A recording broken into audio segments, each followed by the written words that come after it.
नमस्कार मंडळी. 7 एप्रिलचा ठरलं तर मग जावा एकदम छान असा रिव्ह्यू तुम्ही माझ्या आवाजामध्ये ऐकत आहात. काल आपण पाहिलेलं आहे की अस्मिता प्रतापरावांना जा विचारायला आलेली असते की प्रतापरावांनीच या अस्मिताचं अकाउंट तर नाही ना बंद केलेलं म्हणून. तर आता प्रतापराव म्हणतात की माझे हजारो कामं असतात त्या बँकेमध्ये आणि माझी सगळी कामं करत असताना मी तुझ्या कामाचा सुद्धा फॉलोअप घेतोय अस्मिता, असं प्रतापराव म्हणतात. आणि म्हणतात तरीसुद्धा तुम्हाला हा प्रश्न विचारतेस? तर अस्मिता म्हणते हो, कारण मला ते अकाउंट ॲक्टिवेट व्हायला हवं आहे. प्रतापराव म्हणतात अगं हो, पण त्यासाठी तू कुठल्या थराला जाणार आहेस अस्मिता? आणि हे ना थोडंसं आपण कालच पाहिलेलं दाखवलेलं आहे. आता प्रतापराव म्हणतात आणि काही गं, मुळात माझा हा व्हिडिओ तुझ्याकडे आलाच तरी कुठून? आता असं म्हटल्यानंतर बघा सचिनना जरा चापसतोच आणि प्रतापराव म्हणतात तू काय माझ्यावरती पाळत ठेवायला माणसं ठेवलीच? आता असं प्रतापराव सचिनकडे बघून म्हणतात. तर अस्मिता म्हणते की असं काही नाही आहे डॅड. अर्जुन म्हणत असतो की अस्मिता हा व्हिडिओ दाराच्या बाहेरून कुणीतरी काढलेला दिसतोय, तर हा व्हिडिओ कुणी काढला? आता असं अर्जुनने विचारल्यानंतर सचिन म्हणतो ते फोटो आणि व्हिडिओ मी बँकेत जाऊन काढले आहेत, पण अस्मिताने काल मला बँकेत पाठवलं होतं चौकशी करायला आणि तिनेच मला सांगितलं होतं की जर का डॅड मला तिथं दिसले तर फोटो आणि व्हिडिओ काढायचे म्हणून. तर अस्मिता म्हणते हे बघा तो मुद्दाच नाही आहे, मुद्दा हा आहे की डॅड हे सगळं मुद्दा म्हणून करतायत. आता प्रतापराव म्हणतात अस्मिता अगं तू हे काय बोलतेस म्हणून. अस्मिता म्हणते त्यांना माझा अकाउंट ॲक्टिव्ह करून द्यायचंच नाही आहे, मी 4 पैसे खर्च केलेले त्यांना नकोच आहेत. आता अस्मिताना खूप आरोप करायला लागते. प्रतापराव म्हणतात अस्मिता अगं बोलताना जरा विचार करत जा, मी त्या बँक मॅनेजरला भेटलो, त्यांनी तुझं अकाउंट फ्रीज करण्याचं कारणसुद्धा सांगितलं, ऐकायचं आहे का तुला? सांग ना. असं म्हणल्यानंतर बघा हा अस्मिता म्हणते हो अर्थातच ऐकायचं आहे मला, काय प्रॉब्लेम झाला आहे? प्रतापराव म्हणतात ऐक तर मग. आणि म्हणतात की अस्मिता तुझ्या बँकेतून कधी 5 लाख, कधी 3 लाख, तर कधी 2 लाख, कधी 4 लाख असे पैसे काढले गेलेले आहेत आणि त्यामुळे बँक मॅनेजरने मला सांगितले की हे सगळे ट्रान्झॅक्शन जे आहे तर ते संशयास्पद वाटते आणि म्हणून संशयास्पद वाटल्यामुळे त्यांनी तुझं जे अकाउंट आहे तर त्यांनी फ्रीज केलेलं आहे, कळलं का तुला आता? असं सांगितल्यानंतर अस्मिता सचिनकडे बघते आणि गप्पच बसते. आता प्रतापराव म्हणतात आणि अस्मिता आता तुझं बोलून झालं असेल तर मी एक प्रश्न विचारतो त्याचं उत्तर दे म्हणून. प्रतापराव म्हणतात अस्मिता तुला एवढे सगळे पैसे ना कशासाठी लागले सांग मला. आता असं म्हणल्यानंतर अस्मिता म्हणते आता पैसे मी कुठे खर्च करायचे हे मी तुम्हाला सांगायचं आहे का? अस्मितांना फारच सचिनच्या ऐकण्यात येऊन उद्धटपणे बोलत असते. आणि आता कल्पनाताई पुढे येतात आणि म्हणतात की हो सांगायचंच, कारण ते पैसे तू कमावलेले नाही आहेस. अस्मिता म्हणते ते पैसे मी सचिनला दिले कारण त्याला त्याचं लोन फेडायचं होतं. आता हे ऐकल्यानंतर सचिनला फार वाईट वाटतं, त्याला वाटतं अरे हिने माझं नाव का सांगितलं असेल म्हणून. अस्मिता पुढे म्हणते आणि त्या अकाउंटमधून कधीतरी मी शॉपिंग केलं असेल, पण लग्नानंतरचा माझा सगळा खर्च सचिनच करायचा, असं अस्मिता म्हणते. आणि म्हणते की आता मग मी त्या अकाउंटमधून पैसे काढून सचिनला दिले तर कुठं बिघडलं मम्मा? आणि अस्मिताच्या ना लक्षातच येत नसतात गोष्टी. सायली म्हणते अस्मिता ताई तुम्ही आता फक्त तुमच्या बाळाच्या भविष्याचा विचार करायला हवा. तुम्ही जर का तुमच्या खात्यातले पैसे असे उधळत राहिलात तर बाळाचा खर्च तुम्ही कसा करणार आहात? आता सायलीचं हे म्हणणं एकदम बरोबर असतं. अर्जुन म्हणतो आणि तसेही तुझा नवरा आता काहीच कमवत नाही आहे आणि जेवढे कमी गोष्टींमध्ये तुझा नवरा राहील ना तेवढंच बरं आहे, असं अर्जुन म्हणतं. आता अस्मिता म्हणते की अर्जुन तू तर ना प्लीज गप्पच बस. अर्जुन म्हणतो मी तर आता गप्प बसणार नाहीच आहे अस्मिता ताई. आणि पुढे म्हणतो की सांग ना मी काय चुकीचं बोलतोय ग? तुझा नवरा काय करतो ग त्याच्या बाळासाठी? अगं याला त्याच्या बाळाची काळजीसुद्धा नाही आहे. आणि असं अर्जुन बोलायला लागतो. आता सचिन म्हणतो की अर्जुन हे असले आरोप करू नकोस हां तू माझ्यावरती म्हणून. अर्जुन म्हणतो अच्छा मग मला सांग ना तू काय करतोस तुझ्या बाळासाठी? त्याला चांगलं फ्युचर देऊ शकतोस का तू? अरे त्याच्यासाठी साधे कपडे तरी घेऊ शकतोस का तू आता? सांग ना. अस्मिताला ना बिचारेल हे सगळं ऐकून खूप वाईट वाटत असतं. कल्पनाताई म्हणतात की सचिन तू ना आता आम्हाला जास्त बोलायला लावूच नकोस, नाही कारण तू बाळाची जबाबदारी घेऊ शकत नाही आहेस हे आता आम्हाला कळलेलं आहे म्हणून. आता कल्पना ते सुद्धा असं बोलायला लागतात आणि पुढे म्हणतात की अरे त्यामुळेच अस्मिताला पुढच्या खर्चाचे पैसे हे ठेवावे लागतीलच म्हणून, कारण आता तू तर काही कमवत नाही ना. आता यांचंसुद्धा बरोबर असतं आहे, हे सेविंगसुद्धा याच्यावरतीच उडवलं तर बाळाची जबाबदारीचं काय? आता कल्पनाताई म्हणतात आणि अस्मिता सचिनला एवढी मोठी रक्कम देण्याच्या अगोदर तू सुद्धा विचार करायलाच हवा होता ना. आता सचिन मनातल्या मनात म्हणतो या अस्मिताला माझं नाव घेण्याची काय गरज होती? आता हे प्रकरण आहे ना माझ्याच अंगाशी येत चाललंय. आणि पुढे म्हणतो की चला आता ड्रामा करून या सगळ्यांना आपल्याला गुंडाळावं तर लागेलच, असा सचिन मनात विचार करतो. आणि आता आपण दुसरा सीन पाहतोय. आता आपण जेलमधला सीन पाहतोय. आता जेलमध्ये इथे प्रिया आलेली असते नागराज आणि महिपतला भेटायला. आता बघा महिपत म्हणत असतो, हे बबली लोखंडे आज जेलमध्ये कशी काय आली ग तू, तुला आमची कसं काय आठवण आली. तर प्रिया बघा अक्षरशः हात जोडते या दोघांच्या समोर आणि हात जोडते आणि म्हणते की मी थकले आता लगेचच महिपत म्हणतोय नाग्या बबली थकली, नाग्या बबली थकली. आता पुन्हा बबली म्हणते की मी आता हरले. लगेच नागराज म्हणतो महिप्या बबली हरली. म्हणून आता हे दोघं जण हिची मजा घेतात आणि हसतात. प्रिया म्हणत हात जोडून म्हणत असते मला ना खरंच तुमच्या मदतीची खूप गरज आहे. नागराज म्हणतो महिप्या अरे कॅमेरा हवा होता रे, आता इथे कॅमेरा हवा होता. आणि म्हणतो की या बाई आपल्यासमोर अशा हात जोडून उभ्या आहेत ना, मदतीची याचना करतायत. अरे मस्त असा फोटो काढून भिंतीवरती ना लावला असता प्रेम वगैरे करून. आता महिपत म्हणत असं आणि म्हणतो बबली अगं तुझा तोरा एकदम गायबच झाला, काय झालंय काय तुला म्हणून. असं आता महिपत विचारतो. प्रियाने इतकं घाणतोंड केलेलं असताना की बस अगदी हतबल निराश झालेली असते. आणि महिपत म्हणत असतो काय झालंय काय. तर प्रिया म्हणते प्रिया म्हणते की अर्जुन आणि सायलीने मित्रविण असल्याचे सगळे पुरावे खरून काढायला सुरुवात केली म्हणून. आणि म्हणते की आणि मी खूप प्रयत्न करून सुद्धा त्यांना नाही थांबवू शकले मी, असं प्रिया सांगायला लागते. आता नागराज महिपत नीट ऐकतात हिचं बोलणं. आता प्रिया म्हणते की कदाचित मैना आणि सदासुद्धा ना त्यांच्याकडेच आहेत आणि अर्जुन आणि सायली आता परत माझी प्रतिमाची आणि मैनाची DNA टेस्ट करणार आहेत म्हणून. आता असं म्हटल्यानंतर प्रिया म्हणते की जर या DNA टेस्टचे रिपोर्ट आले तर अर्जुन आणि सायली ना गप्प नाहीत बसणार म्हणून. आणि आता असं म्हटल्यानंतर पुढे सायली सांगायला लागते मी जर का तन्वी नाही हे जर का सगळं फक्त हे त्यांच्यापुरतं मर्यादित ठेवणार नाही तर अख्ख्या कुटुंबाला सांगतील आणि मग माझं काय होईल हे तुम्हाला चांगलंच माहिती. प्रिया म्हणते की तुम्हाला चांगलंच माहिती आहे की मला हे सगळं प्रकरण बाहेर येऊ द्यायचं नाही आहे. महिपत म्हणत असतं बोलत राहा ऐकतोय मी सगळं. प्रिया म्हणते अर्जुन आणि सायलीला थांबवण्यासाठी ना मला तुमची मदत हवी आहे म्हणून. आता नागराज म्हणतं हल्ली तू मेलोडी झालीस हां प्रिया म्हणून, अगं तुला वाटलंच कसं की आम्ही तुझी मदत करू म्हणून. आता प्रिया म्हणते कारण त्या बदल्यात मी तुमच्यासाठी खूप मोठी गोष्ट करणार आहे. आता नागराज तर बघायलाच लागतो ना. प्रिया म्हणते की 1 आठवड्याच्या आतमध्ये मी तुम्हाला या जेलमधून सोडवणार आहे. आता प्रियाचं बोलणं ऐकून महिपत म्हणतो नाग्या बबलीचा जोक ऐकलास का काय गे बबली, आम्ही तुरुंगात आल्यानंतर तू काही वकील झालीस काय ग. आता नागराज म्हणतो अरे महिप्या हे जे वकिली म्हणजे तिच्या त्या फॅशन डिझायनिंगच्या कोर्ससारखीच आहे रे. आता प्रिया म्हणते हे बघा तुमचा माझ्यावर विश्वास नाही आहे पण मी हे खरंच करू शकते. नागराज म्हणत असतं हे म्हणून. आता प्रिया म्हणते अण्णा सर विचार करा साक्षी इतक्या दिवसात साक्षी एक वकील नाही शोधू शकली तुमच्यासाठी का, कारण तिच्या मागावरती ना पोलीस आहेत पण मी जो वकील शोधते ना तर तो तुम्हाला इथून नक्की बाहेर काढेल म्हणून. आता नागराजला हे अजिबात खरं वाटत नसतं. प्रिया पुढे म्हणते की पण त्या बदल्यात तुम्हाला माझी मदत करावीच लागेल म्हणून. आता प्रिया असं म्हटल्यानंतर महिपत म्हणतो काय तुझ्या डोसक्यात, आणि म्हणतो की त्या अर्जुन सुभेदार आणि त्याच्या बायकोला थांबवायचं कसं काय. आता प्रिया म्हणते आता फक्त एकच गोष्ट होऊ शकते, अर्जुन आणि सायलीला कायमचं संपवायचं. आता असं म्हणल्यानंतर नागराज आणि महिपत तर बघतच राहतात ना प्रियाकडे. प्रिया म्हणते काही झालं तर मी आता त्यांना जिवंत नाही राहू देऊ शकत म्हणून. आता महिपत आणि नागराज एकमेकांकडे बघायलाच लागतात. प्रियाने तर डिसिजन फायनली सांगून टाकलेलं आहे की काही करून अर्जुन आणि सायलीला संपवा म्हणून. आता हे दोघं जण थोडेसे विचार करायला लागतात आणि एकमेकांकडे बघतात की नक्की आता पुढे काय करायचं म्हणून. आता पुन्हा आपण पाहतोय सीन सुभेदारांच्या घरचा. प्रतापराव म्हणतात अस्मिता मी तुझं अकाउंट ॲक्टिव्ह होण्याचा प्रयत्न करतो, ते जेव्हा ॲक्टिव्ह व्हायचं तेव्हा होईल पण तोपर्यंत परत घरामध्ये हा विषय नको आहे मला, समजलं. आता असं प्रतापरावांनी ना चांगलं सांगितलेलं असतं. आता बघा लगेच सचिन म्हणतो की ठीक आहे मी नाही काढणार पुन्हा हा विषय असा म्हणतो आणि म्हणतो की अस्मी पण नाही काढणार इथून पुढे विषय. आम्हाला दोघांना जरी रस्त्यावर जरी भिका मागाव्या लागल्या ना तरी आम्ही दोघं काही बोलणार नाही इथून पुढे, असं सचिन म्हणायला लागतो. आता अर्जुन हे सगळं ऐकत असतो ना, अर्जुन खूप चिडतो. सचिन म्हणतो की तुम्हाला काय वाटतं की मला माझ्या बाळाची काळजी नाही आहे का, आणि म्हणतो की मला हे लोन फक्त माझ्या बाळाच्या फ्युचरसाठीच फेडायचं आहे म्हणून. आणि पुढे म्हणायला लागतो की अस्मी म्हणतो की हे जे लोन आहे ना तर हे लोन कसं फेडायचं ना ते आता मी बघून घेतो हां. आणि म्हणतो की तुझा 1ही रुपया आता मला नको आहे अस्मिता. तर आता फक्त सचिनकडे बघतच राहते. कल्पनाताईंना तर जरा बरंच वाटतं आणि आता सचिन तिथून रागारागाने निघून जातो. आता सचिन गेल्यानंतर सायली म्हणते तुम्ही बाबांवरती पाळत ठेवली अस्मिता ताई, तुम्ही त्यांचा व्हिडिओ काढलात.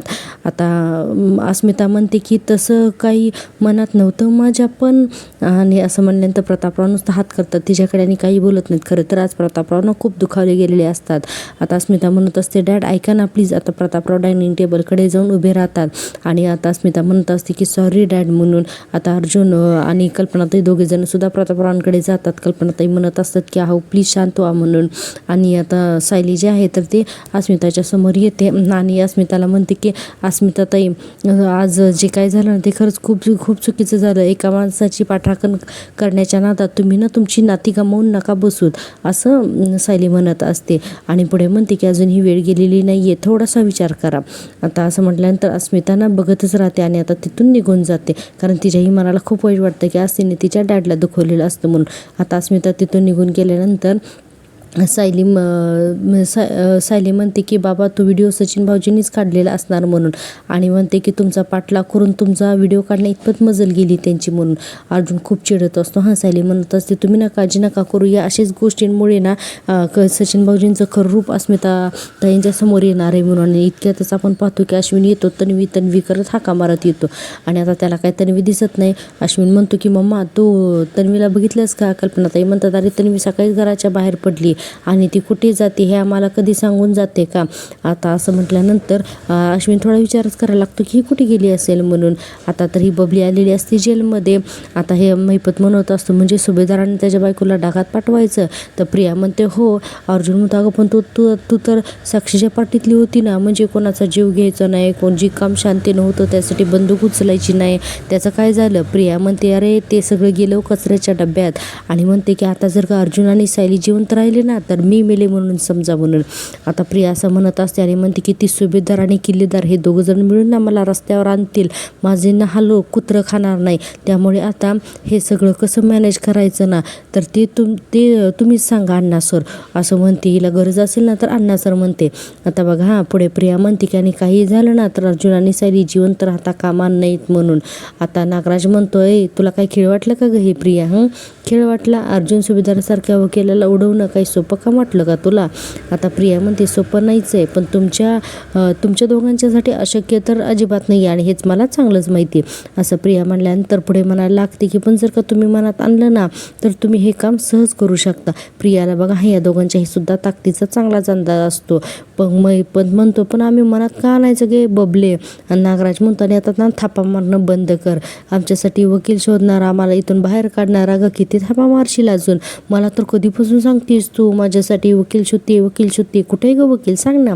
प्रिया म्हणते अहो मी वकील शोधला आहे, खरं सांगते मी तुम्हाला, मी वकील शोधला आहे. हवं तर त्याला तुमच्यासमोर आणून उभं करते. हवं तर एक काम कर की तुम्ही त्याच्याशी बोला, मग तुम्हाला कळेल की तो तुम्हाला इथून सहज बाहेर काढू शकतो म्हणून.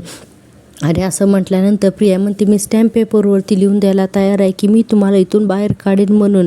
नागराज म्हणतो अगं बाई तू उद्या इथं आणून वकील उभा सुद्धा करशील ग.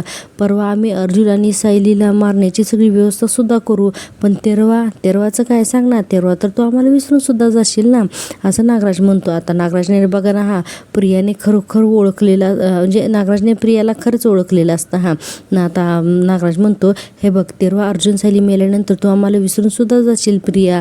आता प्रिया म्हणते हे बघा तुम्हीही एक गोष्टी विसरू नका की माझ्या मदतीशिवाय तुम्हीही इथून बाहेर पडू शकत नाही. आणि पुढे म्हणते की गेली 2 वर्ष आपण एकमेकांना ना खूप मदत करत आलोय हो की नाही असं महिपतकडून बघून म्हणते. आणि म्हणते की पण आता जर का एकमेकांची साथ सोडलीत ना आपण तर आपण तिघेही संपू असं म्हणते. आता हे महिपत आणि नागराजला थोडंसं पडतं. प्रिया म्हणते पण आता जर का आपण एकमेकांच्या सोबत हात धरून उभे राहिलोत ना तर आपल्या तिघांचाही फायदा यामध्येच आहे. आता प्रिया खूप कन्व्हिन्स करायचा प्रयत्न करते नागराज महिपतला. आणि पुढे म्हणते तुम्ही हे बघा विचार करा आणि मला सांगा की अर्जुन सायलीला मारण्यात तुम्ही माझी मदत करणार आहात की नाही ते. आता या दोघांकडे तर खरं तर पर्यायच नसतो ना. प्रियाने जो ऑप्शन ठेवला आहे तो आता या दोघांना मान्य करावाच लागणार आहे. आता नागराज आणि महिपत फक्त एकमेकांकडे बघतात आणि आता फायनली बहुतेक हे दोघं नजरं ठरवतात. आणि आज आपल्याला दाखवलेलं आहे की फायनली हे यांचा प्लॅन वर्कआउटसुद्धा करतात. त्यासाठी ना प्लीज रिव्ह्यू शेवटपर्यंत नक्की पाहत राहा. आणि हो प्रेक्षकांनो मी दिलेला रिव्ह्यू आवडत असेल ना प्लीज चॅनलला सबस्क्राईब करा.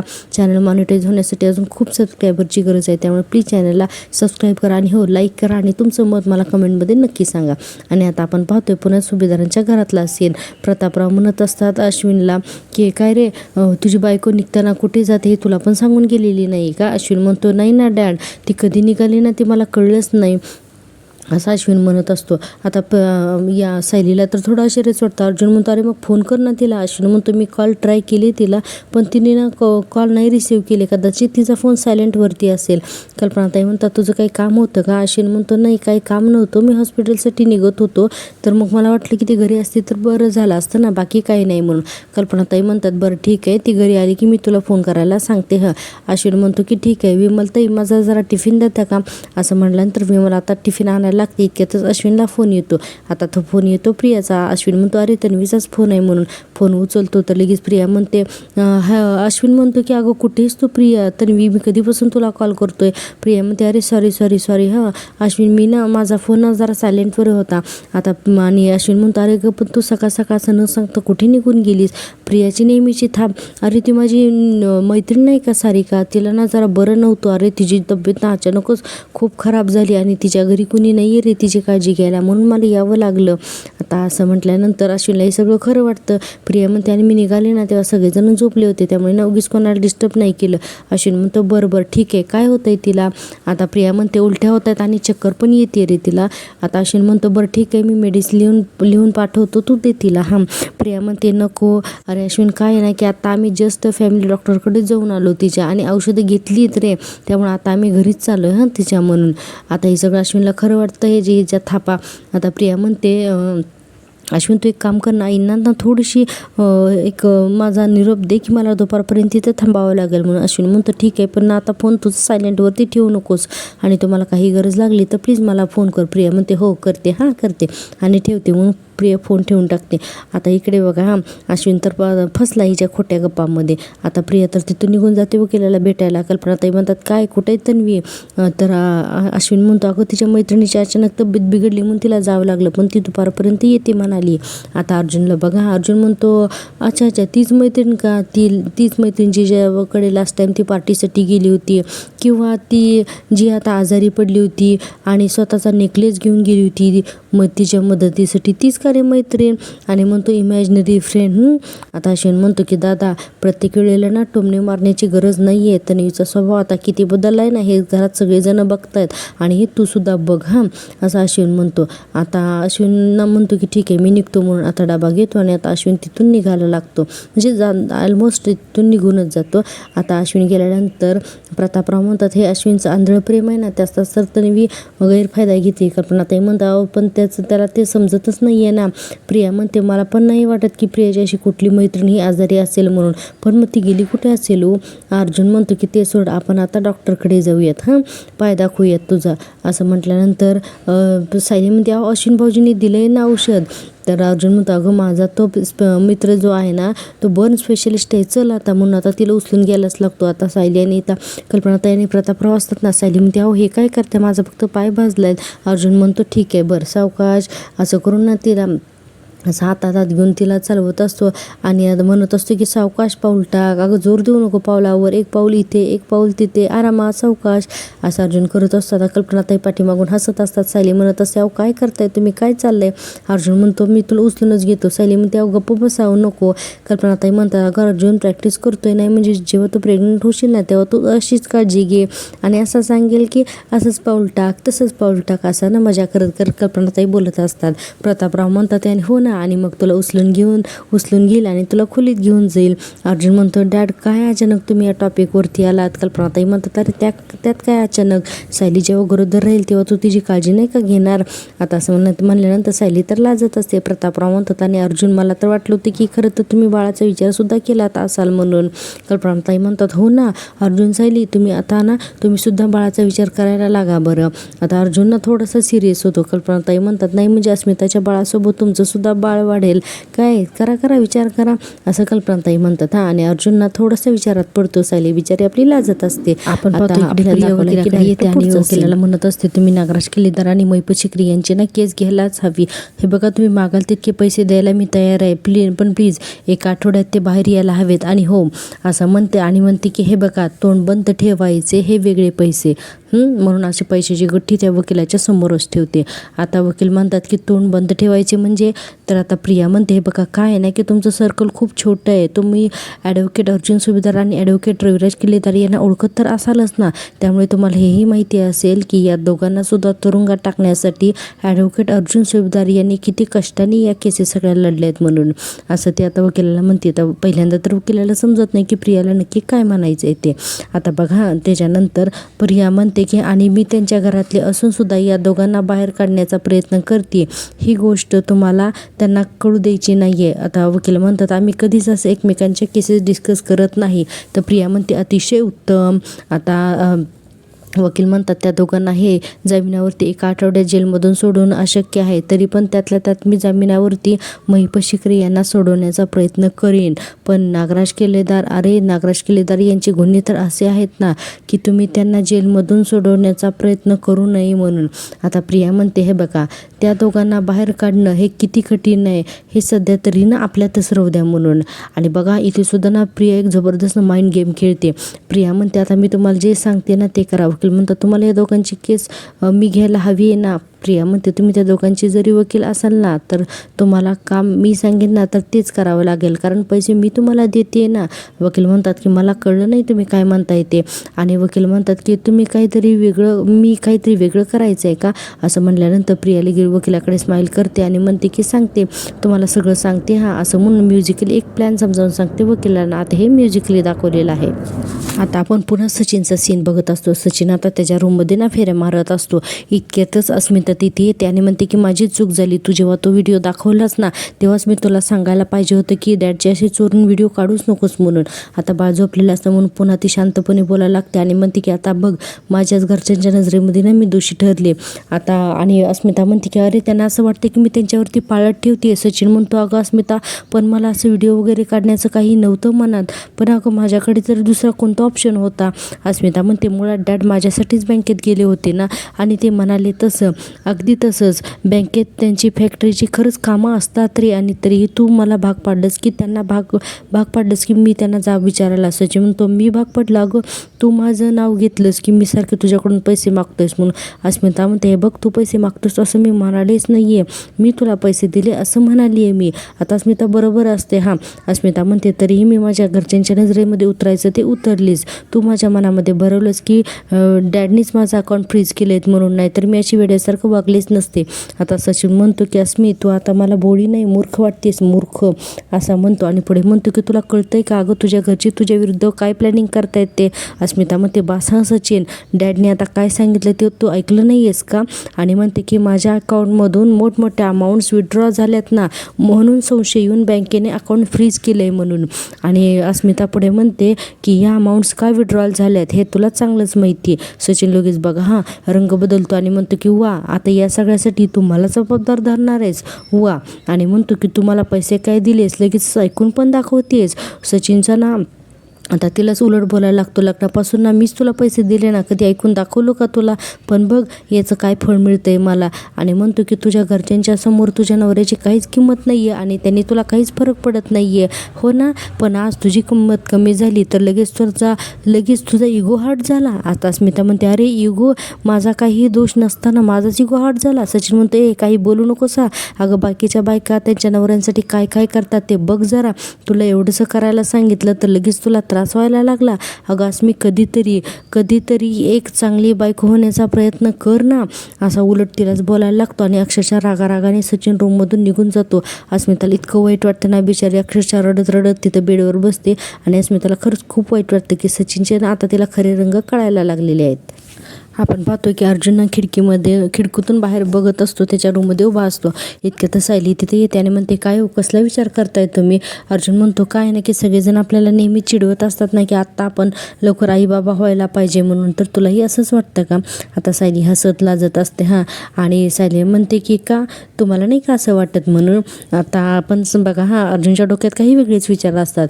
अर्जुन म्हणतो की म्हणजे आता तर खिडकीत खाली बसतो आणि म्हणतो की अगं हे सगळं आहे ना मला ना माहिती नाही गं की मला ना या सगळ्याची ना जरा भीतीच वाटते, जरा टेन्शनच येतं आहे मला. आणि म्हणतो की मला नाही वाटत की इतक्या लवकर मी बाबा होण्यासाठी तयार आहे म्हणून. आता सायलीला थोडंसं समजतच नाही आणि आता सायली पण त्याच्या शेजारी बसते आणि काही बोलण्याचा प्रयत्न करते. तर अर्जुन म्हणतो एक मिनिट, तू काही ना गैरसमज करून घेऊ नकोस हां प्लीज. मला फक्त ना एवढंच वाटतंय की मी कदाचित चांगला बाबा नाही बनू शकणार म्हणून. आता सायली म्हणते की अहो काही काय तुम्ही असं का बोलताय, तुम्हाला असं का बोलताय, तुम्ही असं का वाटताय. अर्जुन म्हणतो कारण ही खरंच खूप मोठी जबाबदारी आहे गं बायको. मी जेव्हा केव्हा बाबा बनेन ना तेव्हा मला ना डॅडसारखं बाबा बनायचं आहे. आणि आता अर्जुन म्हणतो की पण ते मला जमेल का गं सायली. आणि म्हणतो की आम्ही लहान असताना डॅड, मम्मा, पूर्ण आजी यांनी आमची ना खूप काळजी घेतली, आमच्यावरती ना खूप चांगले चांगले संस्कार केलेत गं त्यांनी. आणि म्हणतो की पण हे सगळं मला जमेल का माझ्या बाळाच्या बाबतीत करायला. आणि म्हणतो की असं ना प्रेशर येतं आहे गं माझ्या मनावरती. मला असं वाटतं की आपण आई बाबा होण्याची ना घाई नको करायला म्हणून. आता अर्जुन म्हटल्यानंतर सायली म्हणते पण घरात जेव्हा चिडवाचिडवी व्हायची त्यावेळेस तर तुम्ही म्हणजे जेव्हा आपण आई बाबा होण्याचा विषय निघायचा तेव्हा तर तुम्ही मला आनंदात वाटायचात ना. आणि सायली म्हणते की आई बाबा होण्याची स्वप्न माझी इतकीच तुम्ही पण रंगवलीतच ना, मग आत्ताच असं काय झालं. आता अर्जुन का कोणास ठाऊक पण आज खूपच इमोशनल दाखवलं आहे. आता अर्जुन म्हणतो अस्मिताताईचं बाळ जेव्हा मी पहिल्यांदा माझ्या हातात घेतलं होतं ना तेव्हा माझ्या असं लक्षात आलं की बाळ होणं हे सगळं लाईटली घेण्यासारखी गोष्ट नाहीच आहे, ही खरंच खूप मोठी गोष्ट आहे असं अर्जुन म्हणत असतो. आणि पुढे म्हणतो की मी तुला म्हणालं होतं ना की मला त्या बाळाला ना हातात घेण्याची सुद्धा खूप भीती वाटते गं सायली. आणि मग जेव्हा आपलं बाळ होईल तेव्हा त्याला चांगले संस्कार देणं हे सगळं मला कसं जमेल. आणि म्हणतो त्याला चांगले संस्कार देणं ही माझी जबाबदारी आहे ना, आणि मला ते कसं जमेल आणि मला जर का ते नाही करता आलं तर. आणि पुढे म्हणतो की ही अशी भीती मनात असेपर्यंत आपण लगेचच बाळाला जन्म नाही देऊ शकत बायको. आता सायलीला थोडंसं वाईट वाटतं आहे या गोष्टीचं, पण तरी पण बघा हां सायली त्याला ना सावरून घेते. सायली म्हणते बरोबर आहे तुमचं, हा निर्णय आपण असा घाईघाईत नाही घेऊ शकत. जेव्हा आपण दोघेही आई बाबा बनण्यासाठी तयार असू ना त्याच वेळेस तेव्हाच आपण हा निर्णय घेऊ, ठीक आहे. आता असं म्हणल्यानंतर अर्जुन म्हणतो हो. सायली म्हणते जेव्हा तुम्हाला असा विश्वास वाटेल ना की तुम्ही आपल्या बाळावर आई बाबा, पूर्ण आजी यांच्यासारखे संस्कार करू शकतो, तसे पालक आपण होऊ शकतो, तेव्हाच मला सांगा हां. आणि सायली पुढे म्हणते की तोपर्यंत मी कुठलाही हट्ट नाही करणार म्हणून. आणि आता सायलीला थोडंसं वाईटसुद्धा वाटलेलं असतं हां, पण सायलीच्या चेहऱ्यावरती स्माईल असतं. सायली म्हणते तुम्हाला मी एक गोष्ट सांगू, मला ना आपलं बाळ तुम्हा तिघा भावंडांसारखं व्हायला हवं आहे म्हणून. अर्जुनला कळतच नाही सायली असं का बोलते. सायली म्हणते आपल्या बाळावर सुद्धा ना आई बाबा आणि पूर्णाजी यांनी जे संस्कार केलेत ना तसेच करता यायला हवेत. आणि मला सुद्धा हे सगळं पटतंय. आणि म्हणजे आत्ताच बघा ना अश्विन भाऊजी आणि आपल्यात काही कमी मतभेद आहेत का, पण माझ्या पायाला जखम झाल्यावर अश्विन भाऊजी पुढे आलेच ना मला लगेच मलम लावायला. आणि म्हणते की प्रियाशी लग्न करून त्यांनी खरंच खूप मोठा आणि चुकीचा निर्णय घेतला, पण तरीही आपल्या कुटुंबाने त्यांची साथ सोडली नाही ना. अर्जुन फक्त सायलीकडे बघत असतो. सायली आज खूप छान बोलत असते. सायली म्हणते अशा सगळ्या गोष्टी आपल्याला आपल्या बाळामध्ये रुजवता आलं पाहिजे, इतकं छान पालक आपल्याला बनता आलं पाहिजे. आणि जेव्हा तुम्हाला हे सगळं योग्य वाटेल तेव्हाच आपण पालक बनूयात, ठीक आहे. आता सायली असं म्हणते तेव्हा अर्जुन म्हणतो बायको तू चिडली नाही आहेस ना माझ्यावर. सायली म्हणते अजिबात नाही. अर्जुन म्हणतो मग ठीक आहे चल पटापट तयार हो, आपण आता डॉक्टरांकडे जाऊयात.